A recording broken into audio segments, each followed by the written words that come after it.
What's up everyone, Art at Patience Metal Fab, and I'm editing the video you're about to watch, so I figured I'd do an intro and give some context to it. Now you may be familiar with the couple of Camaros that we've had on our page. The first one was a lime green ZL1 that was gonna be turned into a race car, but it unfortunately got wrecked. Now this is its replacement, the Papa Smurf blue ZL1. We've done a couple episodes on it. The last one had all the cage work in it, the fabrication, the install. It's a really good one to check out, so I'll put the description up here. Now, since then, I've been compiling footage over the last couple of months. We've done a bunch of carbon fiber parts, we've done AP Racing SX brakes, and we've done a really cool custom wing to that car, and really just prepped it for this upcoming race season. That's what this episode's gonna be all about, and then we're gonna have a couple more. One where we tackle all the suspension modifications, and then another one where we have a full track day with this car, kind of a test and tune shakedown day. So there's lots of cool stuff to come. If you guys enjoy this one, make sure you subscribe to our page to see the other videos coming out, and let's get it started. I've got kind of our version of that famous scene for Fast and Furious where we're pulling up with a bunch of parts. It's the Minnesota version because it is snowing and one of the truck drivers couldn't get in here with his 48 footer.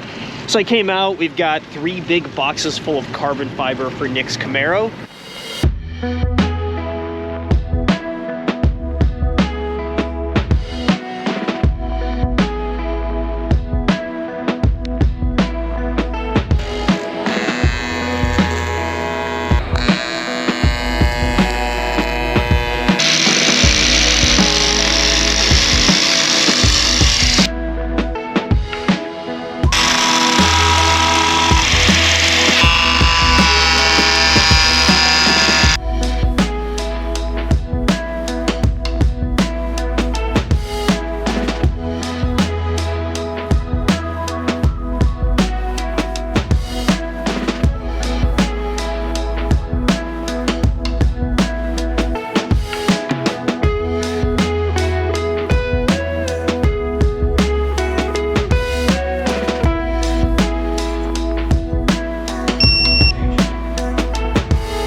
I was hoping to show you guys an unboxing on all of the carbon parts that arrived for the Camaro, but unfortunately I didn't get around to it, and then I ended up leaving for Tokyo to go to Auto Salon, which I have put together an episode for. It should be out if you're watching this video, so I'll put a link in the description. You guys can check it out. It was a ton of fun. But while I was gone, these guys kept working away at this car, and all of the carbon stuff is mounted. You can see a lot of it's covered up, like the hood and the doors, but I want to get Gary over here. We'll uncover some of it, and he can give us a breakdown on exactly what arrived in that package. Gary, I thought we had an agreement that if I'm gone and not here to film, that no progress would be done on these cars? We definitely failed on the attempt to actually catch some footage while you were gone, so your job is definitely safe.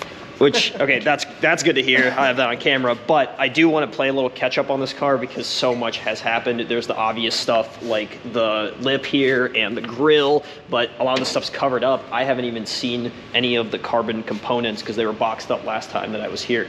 So maybe we just break it down one by one and do a little reveal. Why don't we start with the front because I mentioned the lip. What company supplied all this stuff? So this is Anderson Composites. They got on board with Nick's program this year, so that's kind of cool, sponsor of his. Yeah, we got their lip kit and their grill, which obviously these big beefy front lips and the heavy plastic grills replacing that takes a little bit of weight out of the nose, plus it looks pretty sharp. And these weren't here last time either. No, those are off of our crash bar. So there's a couple different ways we can do those bars, whether we do a bung for a strap, we can do a bung for the thread in hooks. In this case, Nick wanted to just do something stationary. And I remember you talking about this when we were first doing the prototype, because we're doing so many of these Camaros lately, that this could be a production piece that we do. I think we're gonna get there eventually with it. Yeah, for sure. We've had a few inquiries. We get them every time one of these videos goes up. So I think it's something we kind of need to finish development on so that we can make it a product. Well, let's move right along. The hood's the obvious next piece, so all full carbon, I assume. You want to peel it back just a little bit? Yep. So this is the only of the Anderson pieces that kind of comes in the quote-unquote dry carbon look. The rest of them are glossy, but yeah, it's got the same vented hood in the middle is the factory. But the nice thing about this, it's all one piece, so it's not an insert. Is there a race component to the finish because it isn't glossy? It's not going to glare up as much, maybe? It's just kind of what you like. I mean, there could be something said for that. You know, when you really do like pre-preg real lightweight carbons, a lot of times they have a rougher finish like that than the nice glossy one, but it's just preference. I'm basing that entirely on Honda guys painting their hoods flat black for racing. So, all right, and then door, I did open this earlier, and it kind of scared me how light this is. It really is like paper light. Yeah, there's nothing to it. They're light already, and then we went and gutted them. We're actually working with Next Rev Motorsports, do a carbon insert panel for this instead of the aluminum panel we did previously. So that explains the chicken pox? Yeah, that explains the chicken pox. Yeah, but again, Anderson's carbon, we'll cut this down, take it down to about the body line, because on these cars, everybody knows you can't get out of these cars with a helmet with the current window line that's in there. Now, before I left, the cage was pretty much complete, but I see you guys did put the finishing touches on it. There's some gussets right here, some buttons, you can get into that, and then looks like seat is all mounted to the harness bar. So you want to explain the total package and what we got? Yeah, I mean, we touch on this every time we put a race tech in a car. It's the only seat on the market that's got the integrated seat back into the structure of it. So when you actually clamp this thing in versus just the little supports that rest against the back, I mean, these seats are rock solid because of that. And then eject button? Yeah, ejecto seat, all right. No, we got car kill and fire, so Lifeline fire system and a CarTech GT series remote power cut. So the battery will run through that, it'll provide power to the ECU. When you hit that button, cuts everything. Anderson Composites was nice enough to supply Nick with a carbon trunk, and then Ben goes and cuts a bunch of holes in it. It was painful to watch, but there's got to be a reason for it. There is. On the last Camaro we did, really common thing we get asked about is the wing mount, the way it came up through the trunk lid over the taillight actually gave a double shear mounting point on the top, so the deck lid supported the wing, but it still was chassis mount. This is kind of the next generation of that. We're just kind of taking it to the next level. There's some mock-up stuff, but basically, give you a little teaser. And this is just a template piece, right? This isn't the final product? Correct. So we're going to have concept right there. Well, there you go. Now you're caught up on what we've done, and actually it was a good opportunity for me to catch up as well. In this episode, I think we're going to focus the rest of it on Ben's wing mounting system here. There's still a lot of work yet to be done, so I'm going to be popping in and out of the garage, capturing footage of that.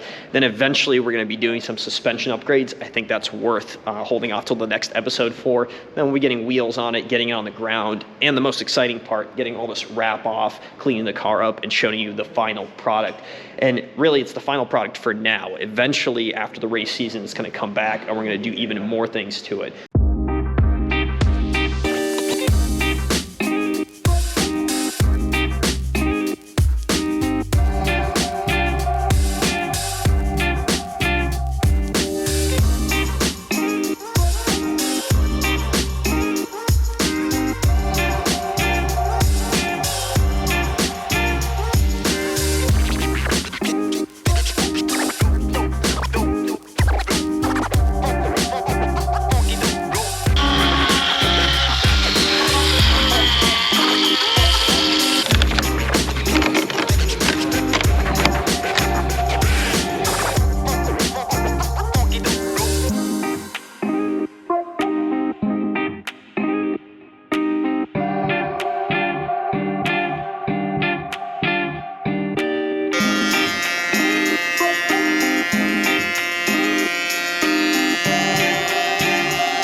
typical PMF fashion, Gary and Brian are kind of scrambling at the last minute to get this car on the trailer and out to the racetrack this weekend.